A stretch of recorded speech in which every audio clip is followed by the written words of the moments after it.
Olá a todas e a todos, está começando agora mais um Brasil de Fato Entrevista e hoje a nossa conversa é com o jornalista e escritor Frei Beto. Tudo bom, Frei Beto? Como vai? Tudo bem, agradeço ao Brasil de Fato o convite para esse papo. É sempre um privilégio conversar com vocês por tantas questões pertinentes que levantam e, sobretudo, por esse público progressista, engajado, comprometido que participa conosco aqui. Carlos Alberto Libânio Cristo, mais conhecido como Frei Beto, é frade dominicano, autor de 73 livros editados no Brasil e no exterior. Nascido em Belo Horizonte, Beto estudou jornalismo, antropologia, filosofia e teologia. Em 1982, ganhou o prêmio Jabuti por seu livro de memórias Batismo de Sangue, obra que também foi retratada nos cinemas. A honra é nossa de receber o senhor aqui.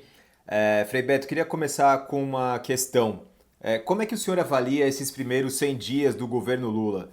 São diversos os pontos em que retomamos certa normalidade, né? No meio ambiente, nos direitos humanos, na justiça, nas relações republicanas com a imprensa e com os adversários políticos, por exemplo, mas ainda há muito entulho para ser retirado, né? Temos um Congresso que parece ainda mais fisiológico que aquele do início do século, quando Lula se elegeu pela primeira vez presidente do Brasil, né?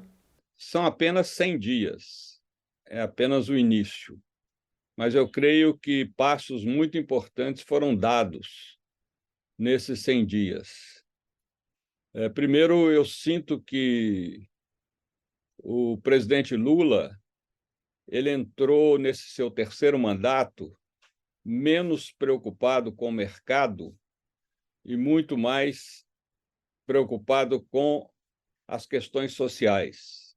Ele agiu de uma maneira muito decisiva e com um gesto imediato nos, no vandalismo terrorista de 8 de janeiro na Praça dos Três Poderes, inclusive intervindo no governo do Distrito Federal, mandando prender toda aquela horda de fanáticos terroristas. E isso já foi um passo importante para mostrar que esse é um governo que veio reconstruir e consolidar a democracia brasileira. Sinto que é um governo que cada vez mais está preocupado com três fatores: redução da fome, a redução da desigualdade e a mobilização popular. Muito importante considerarmos que esse governo, mais voltados para as políticas sociais que para as políticas fiscais, já deu um aumento do Bolsa Família para R$ 600 por família, incluindo um adicional de 150 por cada criança até 6 anos de idade. Por outro lado, Lula fez com que as Forças Armadas voltassem a ter ciência de que elas estão, abre aspas, sob a autoridade suprema do presidente da República, fecha aspas, conforme consta na nossa Constituição. Lula tirou a ABIN do controle dos militares e passou ao controle da Casa Civil, deu 9% de aumento ao funcionalismo federal e isenção de imposto de renda para quem ganha até R$ 2.640. E um aumento do salário mínimo para R$ 1.320 a partir de 1º de maio. Hoje, no Brasil, 60.300.000 pessoas têm rendimentos referenciados no salário mínimo. O governo Lula promoveu a retirada dos garimpeiros do território Yanomami, assumiu o cuidado da saúde daquela nação indígena e logrou reduzir o desmatamento nos primeiros meses do ano. Aliás, um voto de louvor pela criação, isso é histórico, entre todos os países, do Ministério dos Povos Indígenas. Na economia, o governo traz aí uma tornozeleira eletrônica nos pés, que é a Lei Complementar 179/2021, que garante a autonomia do Banco Central e mantém seu atual presidente, né, que é um bolsonarista assumido, até o fim de 2024. E este cidadão, que está à frente do Banco Central, insiste em manter elevada a taxa básica de juros, a Selic, apesar da inflação estar recuando. E isso trava o crescimento econômico. Eu diria que o Lula governa com duas tornozeleiras eletrônicas, né? Uma em cada pé. O Congresso, que é majoritariamente conservador, e o Banco Central. O senhor falou sobre diversos assuntos aí que a gente vai entrar ao longo do programa. Estou escolhendo aqui o gancho, qual primeiro puxar para a gente seguir esse papo. Mas tem um interessante que também diz respeito a essas recriações, essas reativações do governo federal, que é a Comissão Especial sobre Mortos e Desaparecidos Políticos. Quão importante é retomar os trabalhos dessa comissão após um período de inatividade do colegiado muito grande, né? E depois também tem uma questão importante que eu queria... Já vou acrescentar, que foi revelado recentemente que 95% dos pedidos de anistia e indenização durante a ditadura, né, que foram pessoas que passaram pelo período da ditadura militar, eles foram rechaçados nos governos Temer e Bolsonaro. É um número muito grande, né? Mas isso, o que me surpreende não é a rejeição de 95%, é a aceitação dos 5%. Isso me surpreende, porque são dois governos neofascistas e que eu esperava que eles fossem rejeitar 100%. Então, é muito importante a reativação dessa comissão de mortos e desaparecidos, porque nós não podemos deixar de jeito nenhum de cair no esquecimento o que foram os 21 anos de ditadura militar no Brasil. Mas isso não é só o governo reativar essa comissão. É mais do que isso. É preciso que o Ministério da Educação inclua nas escolas, como matéria, como conteúdo didático, a questão fundamental de o que foi a história da ditadura, o que foram as vítimas, o que significou toda aquela luta, as razões do golpe, como o governo dos Estados Unidos participou desse golpe, e tudo aquilo que aconteceu nos porões. Então, isso deve ser preservado continuamente, como, aliás, a comunidade judaica faz com o que aconteceu durante o nazismo, sob o nazismo. A comunidade judaica não deixa cair no esquecimento todas aquelas atrocidades. E nós devemos imitá-la, né? Aqui no Brasil, não permitindo de modo algum que isso seja esquecido. O nosso povo sofre uma deseducação política 24 horas por dia, através dos grandes meios, da cultura que respiramos, de todos esses preconceitos e discriminações arraigados a partir dos nossos 350 anos de escravatura. É impressionante como, inclusive, recentemente, várias pessoas em condições análogas à escravidão têm sido encontradas e resgatadas no Brasil. E deve existir muito mais por aí, né? Se esses poucos meses já apontaram vários casos que clamam aos céus, imagino o que deve ocorrer por aí. O senhor falou no começo da conversa sobre o presidente estar liderando o país com duas tornozeleiras eletrônicas aí amarradas aos pés, né? E uma delas é a questão econômica.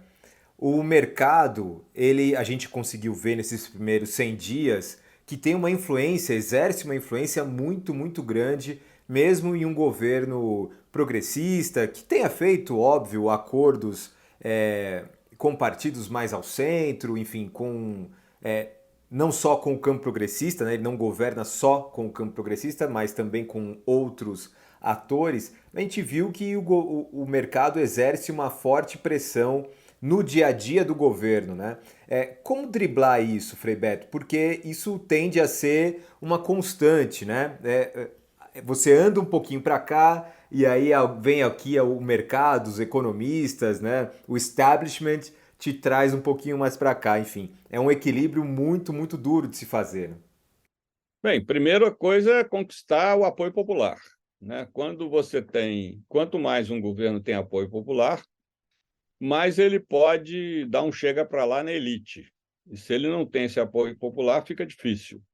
Então é preciso fortalecer as bases populares do governo, reativar os comitês pró-Lula que atuaram durante a campanha eleitoral, fortalecer o sistema do movimento sindical, dos movimentos populares, e desempenhar esse trabalho de educação popular na linha de Paulo Freire que eu citei.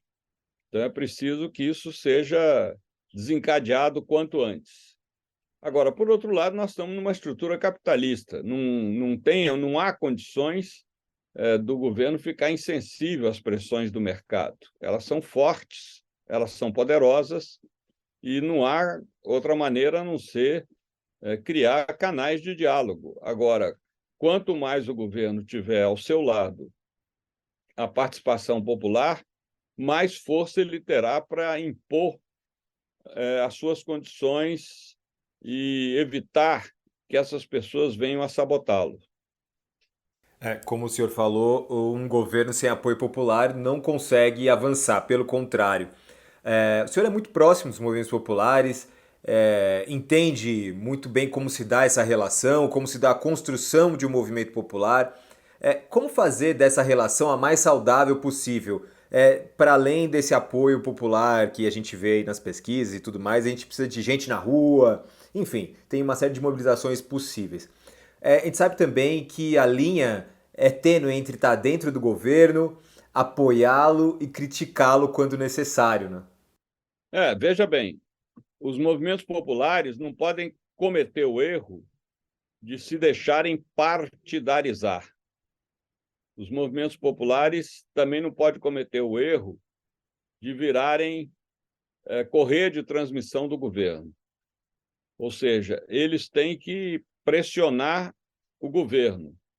E isso é uma máxima que eu cunhei no período que atuei no governo, 2003, 2004, e que continua válida. Governo é como feijão, só funciona na panela de pressão, mesmo governo aliado. Então, é muito importante que os movimentos populares não vistam a camisa partidária do governo. É muito importante que eles mantenham a sua autonomia, a sua soberania e dialoguem em condições de alteridade com o governo. Agora, para isso, eles precisam se fortalecer como movimentos populares, ou seja, fortalecer as suas bases, seus militantes, como o MST faz, a ponto de manter uma escola em Guararema, em São Paulo, a Escola Florestan Fernandes, como o Levante Popular da Juventude faz na Escola Paulo Freire, como o MTST faz na periferia de São Paulo, enfim. Sem esse trabalho de formação política de uma expressiva militância, os movimentos populares viram uma mera superestrutura de poucas lideranças sem expressão e sem força em nível nacional. Então, é muito importante que esse trabalho de multiplicação da militância com formação política seja intensificado. Nos últimos governos, tanto do PT, né, tanto do presidente Lula quanto da presidenta Dilma, nós vimos, e não sei se o senhor concorda comigo, nós vimos algumas lideranças populares, de movimentos populares, que ingressaram no governo. A ausência dessas lideranças populares que estavam na rua, que faziam os trabalhos de base, enfim, elas acabaram por atrapalhar o desenvolvimento desses movimentos populares, né? É possível evitar isso? O senhor acha que nesses primeiros 100 dias já ficou marcada essas posições? O que é governo, o que é movimento popular? Como fazer esse equilíbrio? Não, isso está sendo desenhado. Agora, a história mostra que é um desastre você cooptar líderes de movimentos populares para fazer parte do governo, porque isso esvazia os movimentos populares. O caso mais clássico é o do Brizola no Rio. Os morros, as favelas do Rio, na época que ele assumiu o governo do Estado, elas tinham centros comunitários, associações de moradia, muito representativas e fortalecidas. O que ele fez? Ele cooptou essas lideranças. Elas viraram integrantes do quadro de funcionalismo público estadual.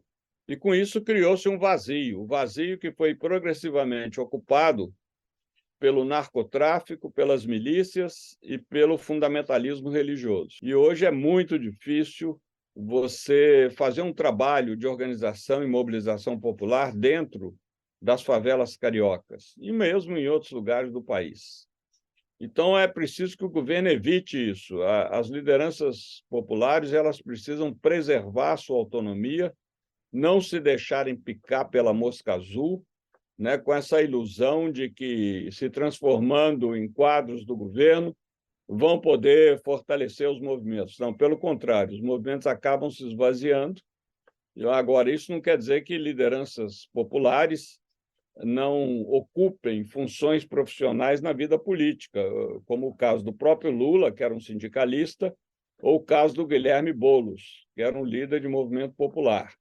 Mas isso desde que você deixe lideranças formadas que possam prosseguir o trabalho que eles realizavam com bastante consistência política.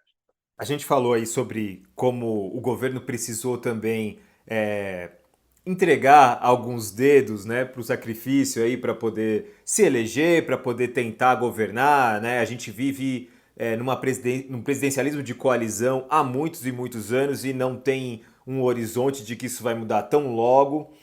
Mas tem dentro do governo algumas figuras, principalmente do União Brasil, que parecem aleatórias ao governo federal, à cara do governo federal, né? Como trabalhar isso? São 100 dias, como já falamos há pouco, é muito recente, as coisas vão caminhando, né, lentamente, mas é necessário uma troca com a roda, trocar a roda com o carro andando mais adiante? Como é que funciona isso, Frei Beto? Bem, funciona porque o governo teve uma vitória, mas com a margem muito pequena de votos. Então, é preciso fazer essa composição com partidos da oposição, ou potencialmente da oposição. E cabe a esses partidos indicar os seus quadros que vão ocupar funções no governo, como é o caso de alguns ministros. Aí não tem jeito, faz parte do realismo político, da realpolitik, não tem maneira de sair dessa. Ou você consegue ter uma relativa representatividade no Congresso, apoio que o governo necessita para que sejam aprovadas as suas propostas, como a reforma tributária, sejam aprovadas as suas medidas provisórias, ou então o governo pode correr o risco de ficar isolado, o que é muito pior, e perder qualquer encaminhamento que ele faça ao Congresso Nacional. Aí é um sacrifício a ser pago por essa necessidade de aprovação de medidas de urgência que venham favorecer o nosso povo. Não há outra saída. E, sobretudo, enquanto nós, governo, aqueles que fazem parte do governo, que não é o meu caso, eu sou apenas um eleitor, um torcedor e um voluntário, um militante atuante junto às bases, sobretudo, importante esse trabalho de educação, de mobilização popular, né? Quanto mais o governo lograr ter grandes mobilizações, tanto mais ele vai poder dobrar o Congresso. Porque se há alguma coisa que o Congresso teme, não é a próxima eleição, é essa pressão popular que pode evitar que, na próxima eleição, os atuais deputados sejam reeleitos. O senhor falou sobre uma eleição muito dividida, apertada, né, que fez o governo abrir um pouco o espaço para o centro, para centro-direita, enfim. Isso também se reflete de alguma maneira na sociedade. A gente tem uma sociedade que ainda é extremamente cindida, que passou por um processo, né, de fascistização muito grande nos últimos anos, né? A gente vê como os casos de violência aumentaram, o feminicídio aumentou, todo tipo de preconceito, a gente tem cada vez mais notícia disso.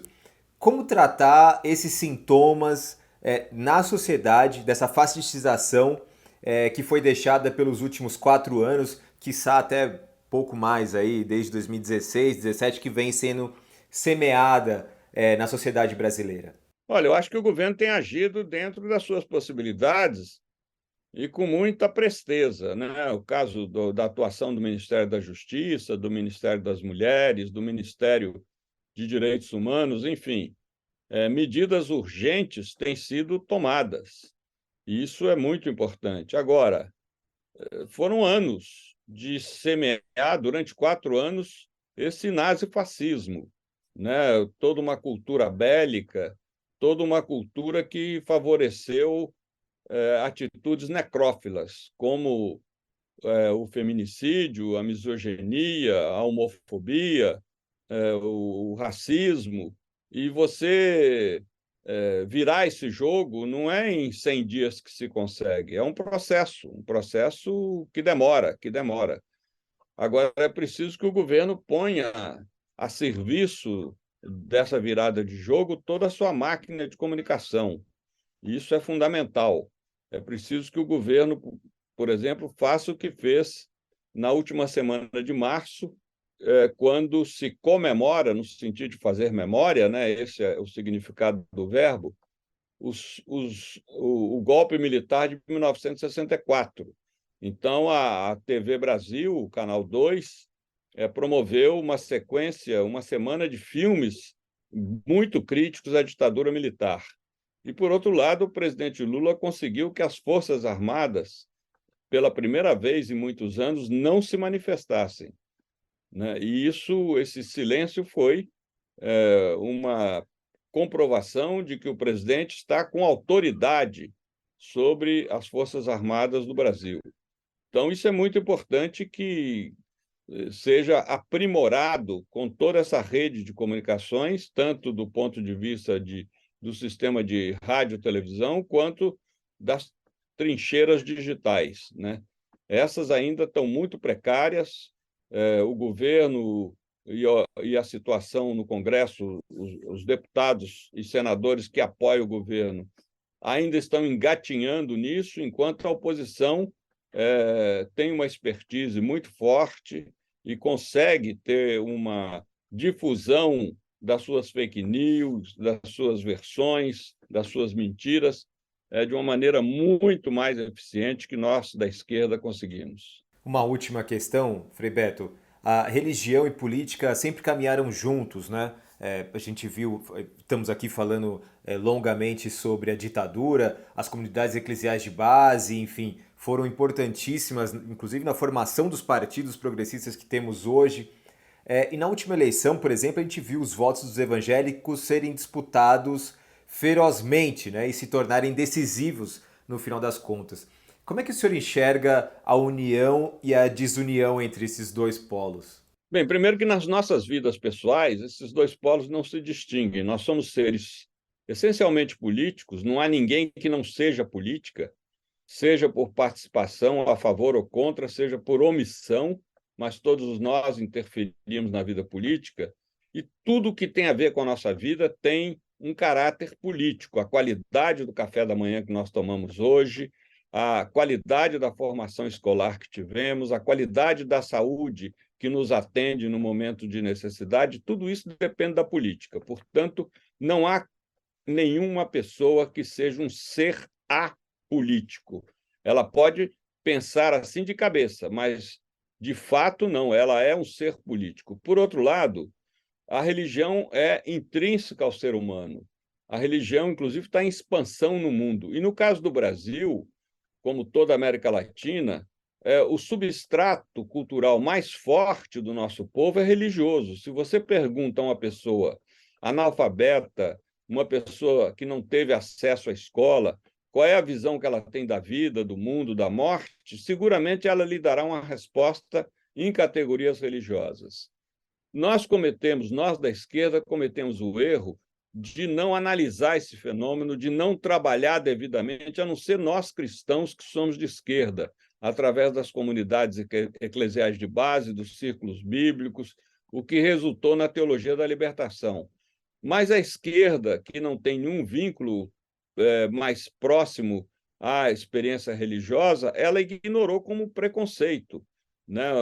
Como uma coisa alienada, como uma coisa secundária, quando a direita não soube se valer da manipulação religiosa do povo na América Latina, em vários outros lugares do mundo, para poder legitimar a sua naturalização da desigualdade, da exploração, do feminicídio, da misoginia, do racismo e tudo isso.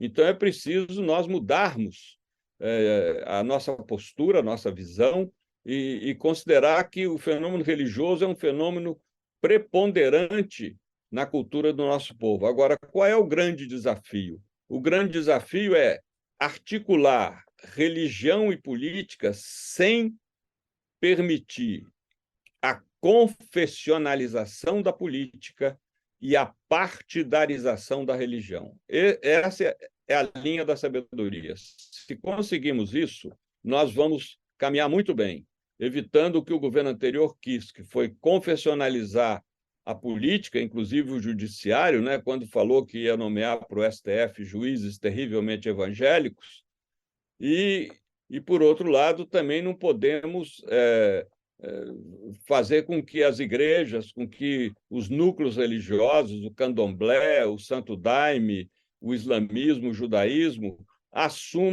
vistam camisas partidárias. Não, tem que vestir, sim, camisas com as propostas do bem, da opção preferencial pelos mais pobres, que é o que as religiões indicam, mas não por este ou aquele partido. É uma tarefa e tanto. Frei Beto, muito Exatamente, um obrigado grande por essa desafio. conversa, viu? Eu que agradeço e fica aí a minha dica que consultem a minha livraria virtual, meu site, Frei Beto, com Beto com 2 T's, freibeto.org. E mais uma vez agradeço ao Brasil de Fato essa oportunidade de falar com vocês, de poder fazer essa reflexão sobre a nossa conjuntura e fico à disposição e vamos guardar o pessimismo para dias melhores, porque temos muito a fazer agora nesse processo de reconstrução e redemocratização do nosso país. Ótimo. Nós que nos honramos com a sua presença. E a você que nos acompanhou até aqui, muito obrigado. Na próxima semana voltamos com mais uma entrevista. Tchau, tchau.